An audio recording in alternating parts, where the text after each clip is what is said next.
నమస్తే, welcome to my channel Nagendra Vepuri.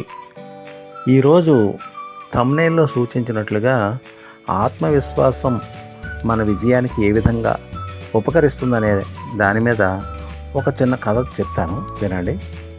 ఓ వ్యాపారవేత్త వ్యాపారంలో తీవ్రంగా నష్టపోయాడు, అప్పులు పాలయ్యాడు. అందులో నుంచి బయటపడడానికి ఎలాంటి మార్గం కనిపించట్లేదు. అతనికి అప్పులిచ్చిన వాళ్ళు బాకీ తీర్చమని వేధించడం మొదలుపెట్టారు. అతనికి వస్తువులు సరఫరా చేసిన వాళ్ళు డబ్బులు చెల్లించమని రోజు ఫోన్లు చేయడం మొదలుపెట్టారు. ఇలాంటి పరిస్థితుల్లో అతను ఓ రోజు ఉదయం పార్కుకి వచ్చి తలపట్టు కూర్చున్నాడు. తన వ్యాపారాన్ని ఎలా అభివృద్ధి చేయాలా అని ఆలోచిస్తూ ఉన్నాడు. అప్పుడే అతని దగ్గరికి ఓ వ్యక్తి వచ్చాడు. అతని వయసు సుమారు 70 సంవత్సరాలు ఉండొచ్చు. వ్యాపారవేత్త ఏదో బాధలో ఉన్నట్లుగా అతను గమనించాడు. దగ్గరికి వచ్చి, చాలా బాధలో ఉన్నట్టున్నావు అని ప్రశ్నించాడు. ఆ వ్యాపారవేత్త ఆ పెద్ద ఆయనకి తన పరిస్థితిని వివరించాడు. నేను నీకు సహాయం చేయగలను అన్నాడు ఆయన.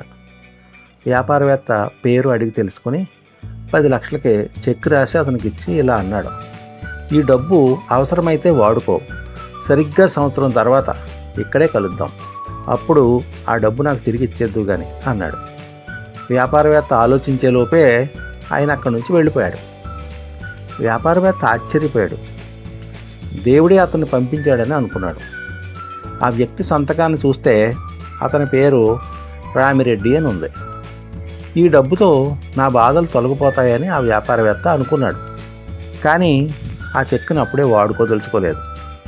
తన ఐరన్ సేఫ్లో భద్రపరిచి తన వ్యాపారాన్ని తిరిగి సమర్థవంతంగా కొనసాగించడం మొదలుపెట్టాడు.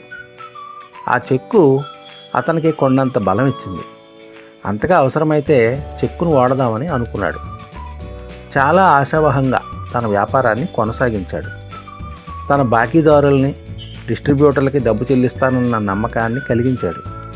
కొన్ని నెలలు గడిచాయి. అతని వ్యాపారం అభివృద్ధి చెందింది. అప్పుల బాధ నుంచి అతను బయటపడ్డాడు. సరిగ్గా సంవత్సరం తర్వాత అతను మళ్ళీ అదే పార్కుకి వచ్చి ఆ చెక్ ఇచ్చిన వ్యక్తి కలిసిన ప్రదేశానికి వచ్చాడు. ఆ వ్యక్తి అక్కడ కనిపించాడు. ఆ చెక్కుని అతని చేతిలో పెట్టి తాను వ్యాపారంలో ఎలా అభివృద్ధి చెందాను అని అతనికి చెప్పడం మొదలుపెట్టాడు. సరిగ్గా అప్పుడే ఓ నర్సు అక్కడికి పరిగెత్తుకుంటూ వచ్చి అతన్ని గట్టిగా పట్టుకుంది. అమ్మయ్య, ఇతన్ని పట్టుకున్నాను అని అరిచింది ఆ నర్సు. ఇతను నిన్ను విసిగిస్తున్నాడా? ఎప్పుడూ ఇంటి నుంచి పారిపోయి వస్తూ ఉంటాడు. ఇతనికి మతిస్థిమితం లేదు. ఇతని బాగోగులు నేను చూస్తుంటాను. ఎప్పుడూ ఈ పార్క్కే వస్తూ ఉంటాడు. 2 సంవత్సరాలకి ఇదే పని, ఎవరిని ఏమీ అనడు అని చెప్పి అతను తీసుకుని నర్సు వెళ్ళిపోయింది. వ్యాపారవేత్త ఆశ్చర్యానికి లోనయ్యాడు, కొయ్యబారిపోయాడు. సంవత్సరం పాటు తన దగ్గర 10 లక్షల రూపాయలు ఉన్నాయన్న ధైర్యంతో అప్పుల వాళ్ళని, కస్టమర్లని, తనకి వస్తువులు సరఫరా చేసిన వ్యక్తుల్ని సమర్థవంతంగా ఎదుర్కొన్నాను. వాళ్ళని ఒప్పించగలిగాను, కష్టాల నుంచి బయటపడగలిగాను అని కొద్దిసేపటికి అతనికి అర్థమైంది. తనను సమర్థవంతంగా ముందుకు నడిపించింది డబ్బు కాదు, తనలో ఏర్పడ్డ ఆత్మవిశ్వాసం, సాధించాలన్న కాంక్ష. తన దగ్గర డబ్బులు ఉన్నాయి అనే ఒక ధైర్యం. ఆ డబ్బును అతను వాడకపోయినా ఆ డబ్బు వల్ల అతనికి వచ్చిన ఆత్మవిశ్వాసం వల్ల అతను సక్సెస్ అయ్యాడు.